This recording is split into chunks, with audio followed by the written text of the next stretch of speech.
Here we have component cables for the PlayStation 2.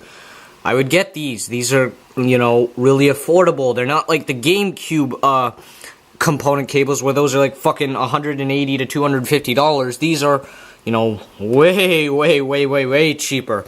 And it, makes your PlayStation 2 and PS1 games look good. So yeah, get component cables right now. Search them up on eBay. I've had those for like, ever since October, so you should get them now. Okay, now I can turn off the chandelier. This one right here wasn't, it's not a game, but it was still a Christmas gift. And, the history of Sonic the Hedgehog. This is a really cool book. And, it's basically a history of Sonic. One thing I will say about this is that, this thing right here. Yeah, what's up with this thing? Seriously, is this from Sonic Mars? Is this from Sonic Extreme? I mean, when you look at it right there, that line there kind of makes it look like a mouth, kind of giving it a kind of a derpy looking face. But what is this, like, supposed to be like Silver Sonic, except not silver? Maybe it's like Mecha Sonic, except, different? Seriously, this is weird. Also, look, there's Tiara, a character we'll never see, ever. Though she did make a brief appearance in an Archie comic, but yeah, that's a really cool book. Over here, you did see this in my Christmas video, assuming you saw it, and it is the Sega Dreamcast. A system beloved by many, system lived so much that there, were people actually still developing games for this. Unofficially, of course, but yeah, it's white. Comes with the 56K modem, which I got right here. Chances are, if you own a Dreamcast, you have this, because, this is actually an extremely common item, because it was packaged with every Dreamcast.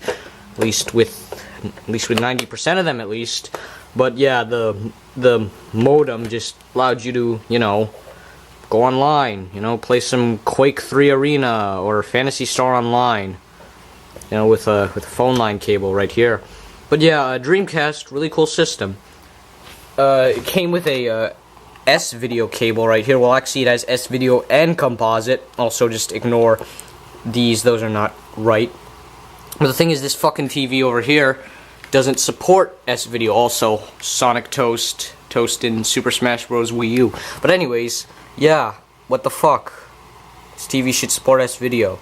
Superior. One day I'll get VGA for this video graphics array. Get some 480 out of this thing. Over here I have controllers. Came with a white controller, but I also got a transparent blue controller with a VMU. Well, it didn't come with the VMU, but I did get a VMU separately. And the transparent red controller, which I really like the red and blue colors of these controllers. The controller itself, it's okay. For whatever reason, the D-pad on this controller feels miles better than the D-pad on this controller. Yeah, this controller says it was like made in Indonesia, and this one says it was made in Japan. I know you can't see it, but trust me. So I don't know, maybe this is actually a Japanese controller. But in any case, this controller is not good for fighting games at all, but it's okay, even though this fucking joystick I don't doesn't feel like all that good in my opinion, but whatever. Not terrible controller. It's not an Atari 5200 controller, or even an Atari 7800 controller, but yeah, look at this blue. That is a nice fucking blue. Also, finally got a 32X game. It's been like a whole year since I got a 32X game, and this is Shadow Squadron. You're familiar with Star Wars Arcade on the 32X? Well, this is like a good version, because it plays a hell of a lot better. It's got, cool original music. Also, apparently chaos is broken on the edge of the galaxy, and a diabolical power has begun construction. A powerful sun laser. Yeah, this game's also called Stellar Assault in, Japan and Europe. And, it's not a bad game. It's kind of a bitch because, there's no turbo function. You have to keep on pressing A to shoot down the ships, which takes a while, but overall, not a bad game. Yeah. Dreamcast game, Sonic Adventure, a game I've talked about before because I had the DX board on the GameCube. But yeah, this is really cool. I love Sonic Adventure. It's actually one of my favorite games of all time, believe it or not. Is it perfect? Fuck no, but like, goddamn, I enjoy it a lot. This was my first Dreamcast game, Sonic Shuffle, and yeah, I like it. I legitimately really enjoy Sonic Shuffle. The only problem is the fucking artificial intelligence. Yes, that's what AI stands for, but the fucking AI is just terrible. They're cheating bastards. They always know where the cards are. Like, because this game runs off of cards, not dice like in Mario Party, and people are gonna be like, oh, it's a Mario Party ripoff. Yeah, well, it's fucking developed by Hudson Soft, and also the game itself plays nothing like fucking. Well, it does play like Mario Party in a sense, but very different in a way, because you know you can move wherever you want, and there's precious stones, and you don't pay for the precious stones; you actually battle for them. And also there's somebody called, you know, Lumina or Illumina. And there's Imaginary World. And no, this is not the ultimate party game, but it's fun. Play this with actual friends, because the AI sucks. Soul Calibur. Was really big fan of Soul Calibur 2 for the GameCube, so I, you know, had to get this. I haven't played too much of it, but, you know, I'm enjoying it. It just, you know, again, this is not really meant for fighting games. Okay,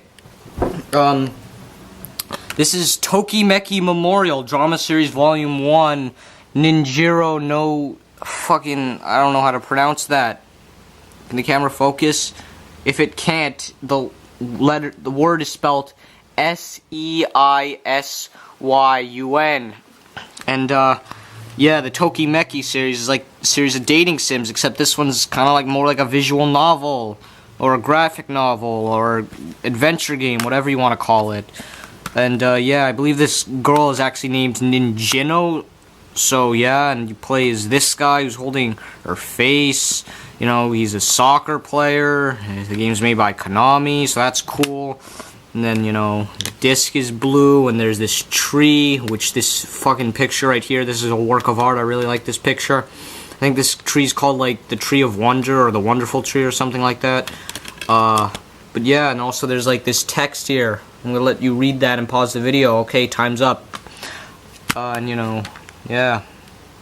It'll be a fucking, you know, day if I can ever make it that far, because, again, it's one of those games you need to know Japanese to play, but for some reason I get amusement out of these kind of games.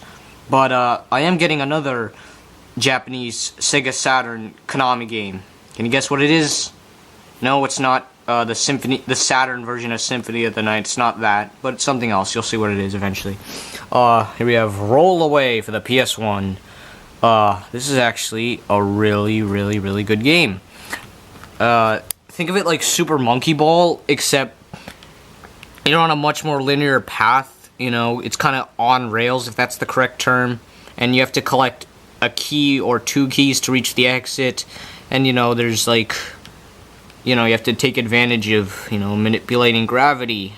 So, I guess it's Super Monkey Ball meets Mario Galaxy? I don't know, but in any case, this is actually a really unique and fun little game. And also, two-player copycat mode, battle mode. What the hell is that? And it's by Psygnosis. And, you know, apparently you're maneuvering the world's coolest beach ball. Isn't that just lovely? This one's actually really cool.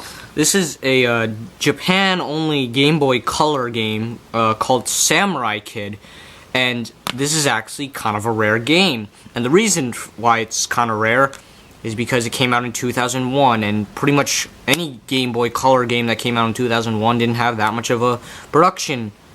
Didn't have that many copies in production because, you know, people were losing interest in the system. So yeah, that's why this game, you really don't see it on eBay. You probably don't even see it at stores. I mean, granted, you won't break the bank buying a copy, but again, this is a relatively uncommon kind of rare game. Game itself is actually really unique. It's like an action puzzle game. You know, I don't really know how to describe it. Just look up gameplay. Maybe I'll post gameplay one day. Yeah, really cool game. Gradius for the NES. I believe this was the first Gradius, and it says over 1 million sold in Japan. Is that true? I don't know. But in any case, it's a shooter. Plays really, really similar to Life Force, which I played before. But yeah, this is really cool. I find this harder than Life Force. Not just because the Konami code doesn't work. I also just find it a relatively difficult game. But it's still, a really good one. And it's always nice to get another NES game, And of course, Super Smash Bros. For Wii U. Now, before I talk about the game, I just want to say something. The name, Super Smash Bros. For Wii U, that is an awful name. That name is just fucking lazy. That is an awful, awful, awful name for a game. Especially back when everybody was, speculating, oh, what's the name of the new Smash Bros. Game gonna be? It's gonna be, Super Smash Bros. Universe, because, the U, and it's got, third-party characters. No, they fucking just laziest fucking name. And yes, I know there are some, systems that actually have names, the name of the system in there. A lot of Nintendo 64 games had 64 in the title, but they were playing off the word 64, They were playing off the number 64. This is a horrible name. Even if you call it Super Smash Bros. 4, there's still, this fucking 4 here. Granted, I know there's a difference between this 4 and the number 4, but god damn, that is a horrible, horrible name. Awful. Okay, well, the awful name aside, the game itself, it's great. It's fucking great. I don't know what else to say. 8 players, that would be a fucking day if I can get 8 people over. The amiibos, yeah, I don't have any amiibos. Also, look, Marth amiibo. Those are fucking rare. There's probably more Virtual Boys than there are Marth amiibos. And also the GameCube controller adapter. I fucking want one of those so bad. I want one of those so bad, but Nintendo's being stupid. But yeah, game itself is great. The fighting mechanics and the overall fighting action feels much better than Brawl. It's got a really cool roster. The stage builder's great. Smash Tour's boring and kind of dumb, actually. But game itself, again, yeah, it's great. It's a damn fun time. And, yeah, but, I don't know what else to say. It's hard to say if this is the best Smash Bros. Game, because, I really don't have an opinion on what's the best Smash Bros. Game. But this, goddamn, this is just great stuff. It really is just so much fun. I also love that, you can do multiplayer in Classic and All-Star, which makes things go a little faster and makes things go really fun. Trophy Rush is pretty cool. It's a gorgeous game. I never really did a lot with the Master and Crazy Orders, but those are cool. I like this. I love it a lot. This is a great fucking game. But, again, fuck the name of this game. The name, okay? But also, then there's also the Subspace Emissary, which I wanted that to return, or at least a story mode similar, because a lot of people, there were definitely people who, weren't really happy with the Subspace Emissary. But here's the thing. Who said the story mode, the potential story mode for this game, had to be the same as the Subspace Emissary? It could have been a completely, different playstyle, for better or for worse, mind you, but they still could have had, those really kick-ass cutscenes that Brawl had. But yeah, I don't know, but yeah, fucking definitely buy this. Even if you have a 3DS, even if you have Smash on the 3DS, just fucking get this game, alright? It's a damn good time. I don't know what else to say about it. But yeah, there's a lot of games I didn't get, like Captain Toad Treasure Tracker, Sonic Boom Rise of Lyric, Pokemon Alpha Omega, but, hey, I don't buy these games myself, really. But, yeah, peace.